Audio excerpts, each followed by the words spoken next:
Well, hello, everyone. I apologize for that little glitch in technology. We were having an issue with our push to Facebook from Zoom. And so we're here now. Yay! So I'm Stacy File with ICF Heartland, and I'm here with Samantha Lane. She is a life transition coach.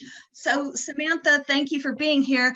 Can you start by telling us a little bit about what you do as a coach? It's a really interesting niche that you have. Thank you, and thanks for having me, Stacy. It's really fun. So I particularly help those who are transitioning to retirement, but it could really be any life transition, a big move or a big relationship change. But retirement is one area that really impacts all areas of your life, and it's something that is kind of new in the sense that you're going to perhaps be retired for as long as you were working, with lifespans. What's the word I'm looking for? With just ages of life lasting longer. And so it's a really cool opportunity to design it in a way that is deeply satisfying, deeply meaningful.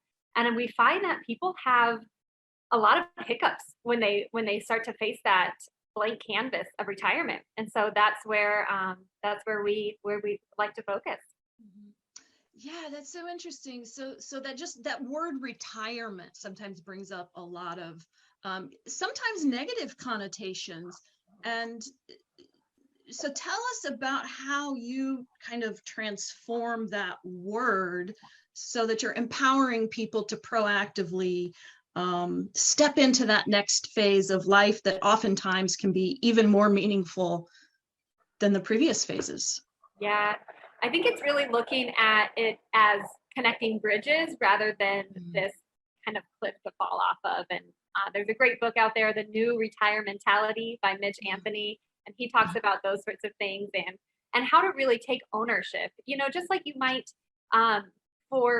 for your job, like now your job is to take ownership of what you want your structure in your days to look like here. And so it's building those bridges. I find that a lot of folks struggle with how to translate their skills next, especially those who maybe have been working this similar industry, this similar job title for 30, 40 years. They're like, that's my hat, that's my identity. And how do I unpack it to now shift to something else? And so that's a key thing is I can hold that space to say, wow, look at all these things you're really good at. Look at all these things that are really valuable to you. And here's how you might want to translate that into what's next. And so that's one key thing is building those bridges for what's meaningful to them. Yeah. And so with your clients, what, we hate to generalize, but what are some common qualities that you find in the clients that you work with? One key thing is people having that sense that everybody else has got it figured out and they're behind. That's super common is, my neighbor, they just knew what their purpose was and they knew they wanted to build houses, when they retired. They knew they wanted to watch their grandkids. And I don't know. I don't have that really big passion, that burning thing of what's next for me. So first and foremost, it's letting us be okay with that uncomfortable space. And it's letting us be okay with, well, what can we try on? What can we experiment with here? And stop that comparison, being comfortable with the unknown and the uncertainty, giving themselves permission to say that I don't know, but I'm curious, I'm going to figure it out, or that maybe it's okay to rest for the first couple of weeks or for the first month, that hard work, that doing that's been ingrained can take a little bit to peel back. So those are two of the most common things I would say come up. So what got you interested in this area of coaching?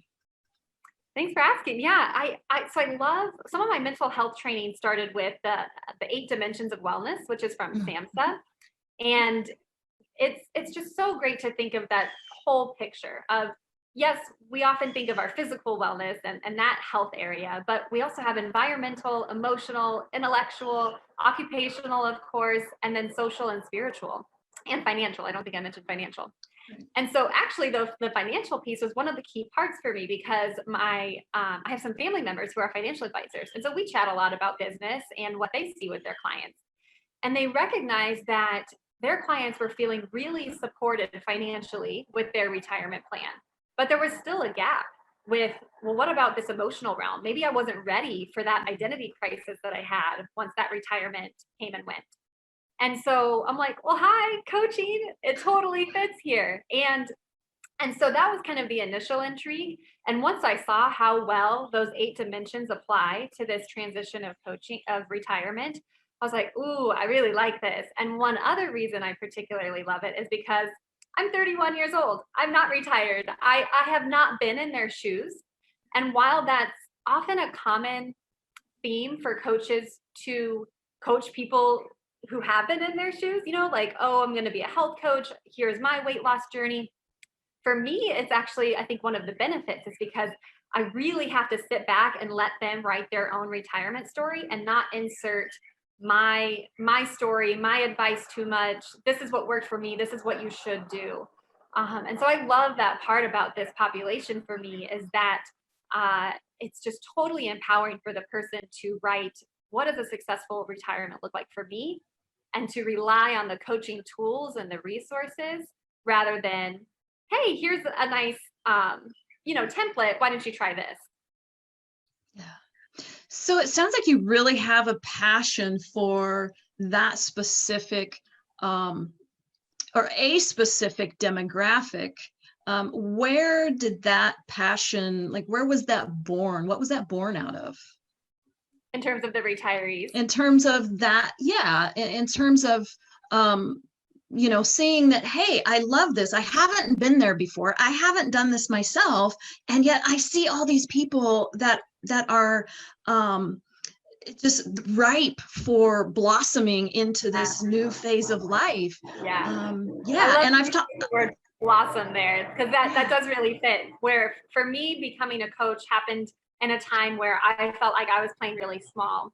And there's a quote that's tossed out there quite a bit, but it's the day came when the risk to remain tight in a bud was greater than the risk it took to blossom.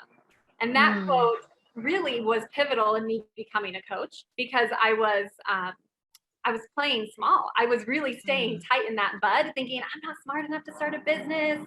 Do I have enough career experience for people to trust me as a coach, and all these limiting beliefs that were really holding me back. And once I was able to work through those and break free from them and really begin my journey of living big, it's hard to keep that to yourself. You want other people to experience that. And especially in this time of retirement where people have been looking forward to it for so long, just work another year, get a little bit closer. Yet what happens if they're playing small in it? You've worked so hard to do what? To still not capture your dreams, to still not live those meaningful relationships that you want to be. And we have years of residue of limiting beliefs and criticism and different things like that to really peel off those layers. And so in that sense, there's really not a whole lot different between my journey and these folks that I'm coaching as far as let's stop playing small. Let's really blossom here into this new opportunity of this life stage that you're in. Yeah. So what kind of qualities do you look for in a potential client? That's a great question. Definitely a sense of curiosity, to say that again, coming back to that, what can we try on here? What might be working? A willingness to be honest with themselves, because that's so much of that's where the growth is going to happen. And an eagerness, I think, to get started. Sometimes people are curious about coaching or maybe want to try it on, but it's not quite urgent enough. And I even had that in my own coaching process where I called a coach that I was interested in partnering with in December, and then I ended up not hiring her until April because it just wasn't quite right. But once you have that sense of urgency to be like, okay, I'm ready to do the heavy lifting. I mean, that's what I tell my clients a lot is, and as a coach, we can't do it for you. We can have, even if we did have the template and the answer, which we don't, we still can't do the action steps for our clients. And so there has to be that willingness and that sense of ownership to say, I'm curious, I'm open, I'm ready to start taking some steps. And when I say steps, I always want to make sure to caveat that it doesn't mean that we have a million action steps, on the outward, external, that we're changing our life. A lot of times it's so internal. This is a deep internal work around, I'm taking a step to give myself some grace this week. I'm taking a step to think about having that hard conversation with my spouse. Like those are some of the steps that we might be taking internally. Yeah. And so if someone is taking those steps and having those questions and feel like they're ready, how do they find you? Yeah. Well, I have, pivoted a lot of my marketing to reach that anticipating retirement population. And so I had someone in Western Kansas find me online just the other day, which is really exciting. Yes. We're going to get started tomorrow. So I think this area of retirement coaching is growing. And so that's something that people can look for. I have complimentary strategy sessions. You can sign up very easily on my website. I'm doing a video podcast series in this kind of quarantine time. And so sharing those on LinkedIn and Facebook to get a little bit more. And that's kind of a whole breadth of industries that I'm sharing with people, professionals, friends who I think have great information to share. But I'd say, website and just recognizing that this retirement space is an area that coaching is gaining a little bit more momentum. Yeah.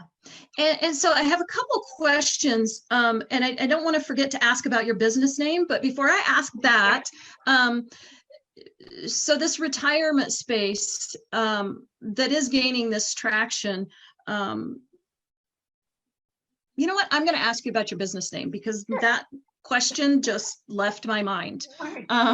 Your business name is beautiful, Lumina Coaching. Tell us what that means and how you came up with that, because I think it fits beautifully into who you are as a coach. Thank you. Yeah, I think of it as, it's Latin to bring light to, and coaching can definitely illuminate somebody's shadows and their strengths.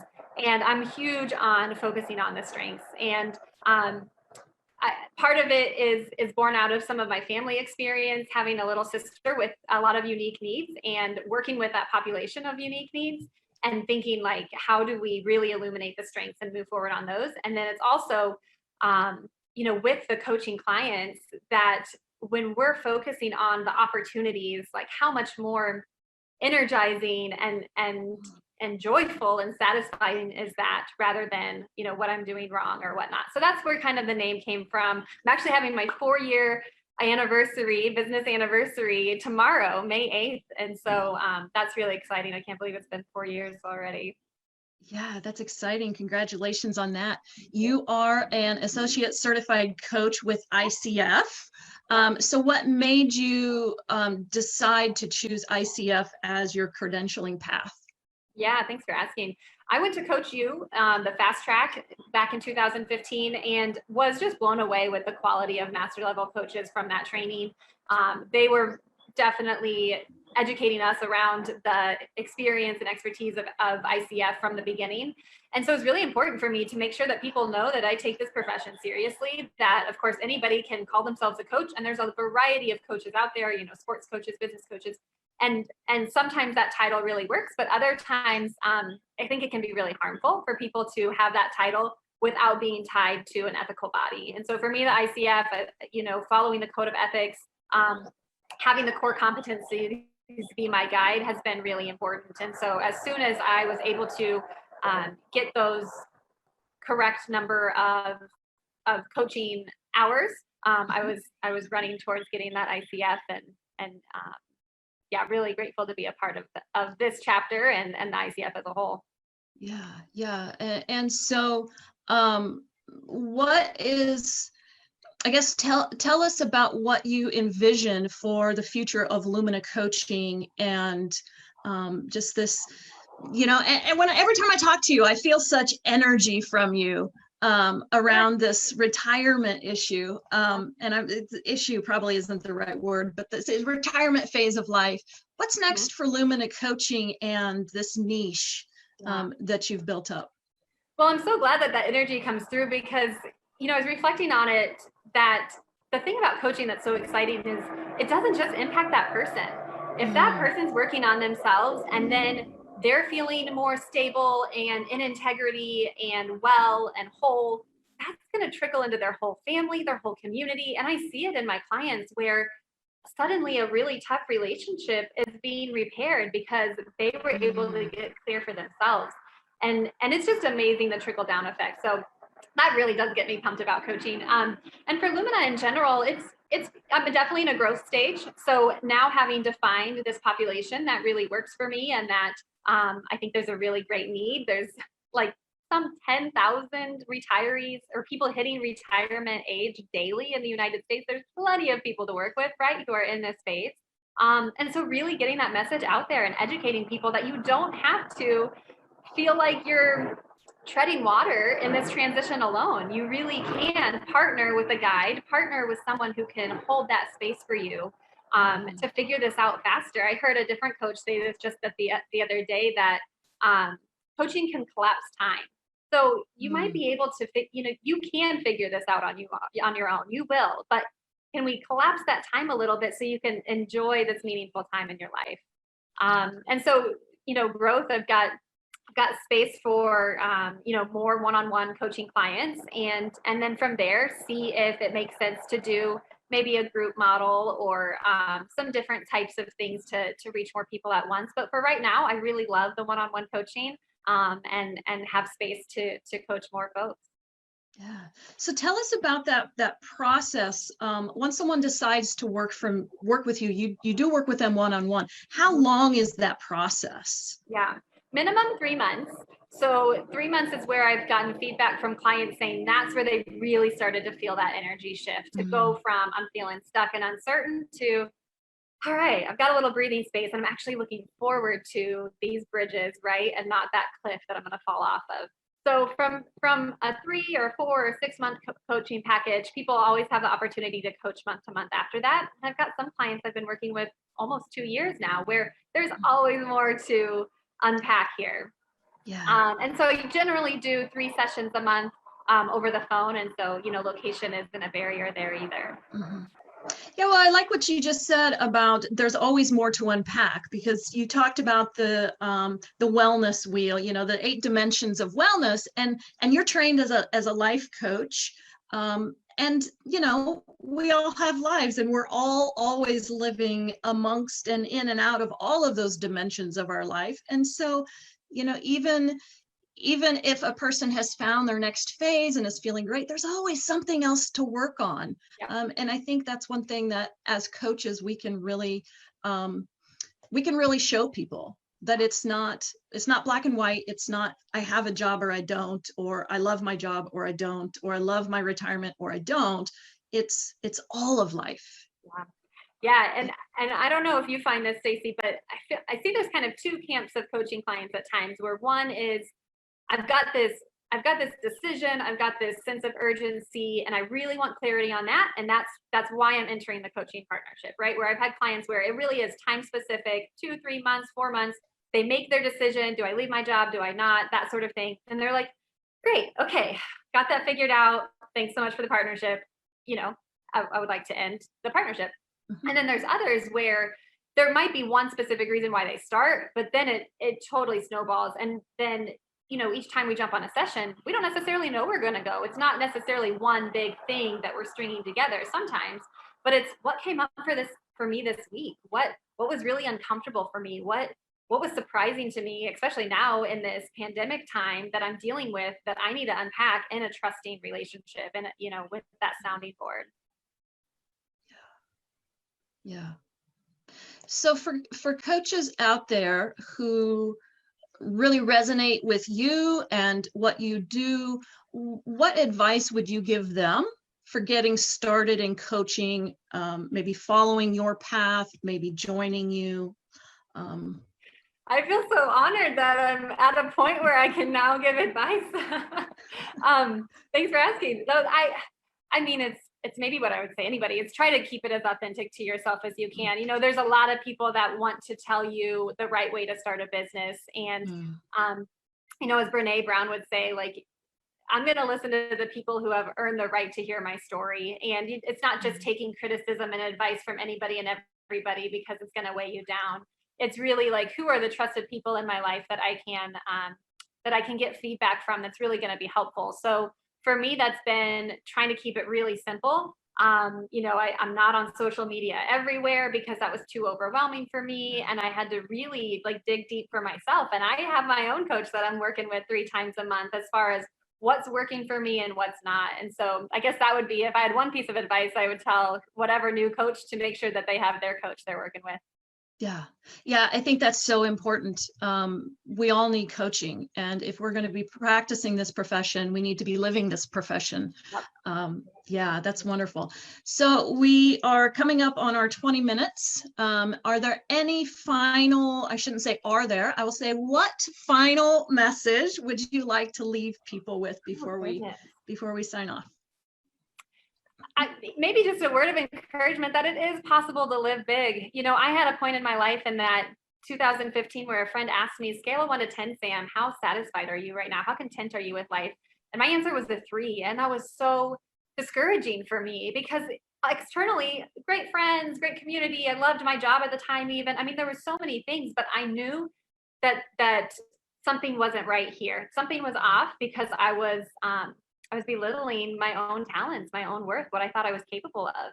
And so, you know, just to encourage people that it's possible to live big, it's possible to be at a 10, you know, it's not this happy, joyful, rah-rah thing all the time, but it is possible to be deeply satisfied with your sense of purpose and your sense of meaning in life. And if you're not there right now, know that there's help, you know, that there's not a magic wand, but that there's this wonderful thing called coaching that can help you get some exploration around it and get some freedom and get some satisfaction back in your life. Yeah, that's wonderful. Well, Samantha, thank you so much for doing this with me. You're such a joy and a pleasure. The highlight of my day. Thank you so much. Really looking forward to this. That's great. And I apologize to those that are listening. Our technology issues have prevented me from seeing the comments that are coming in on Facebook. So anyway, gotta love technology. Yeah. You can find me at lumina-coaching.com. Give me a call, shoot me an email, and we'll connect. Yeah. All right. Well, thanks again, Samantha, and I hope to see you again soon. Great. Thank you, Stacey. Bye-bye. Bye-bye.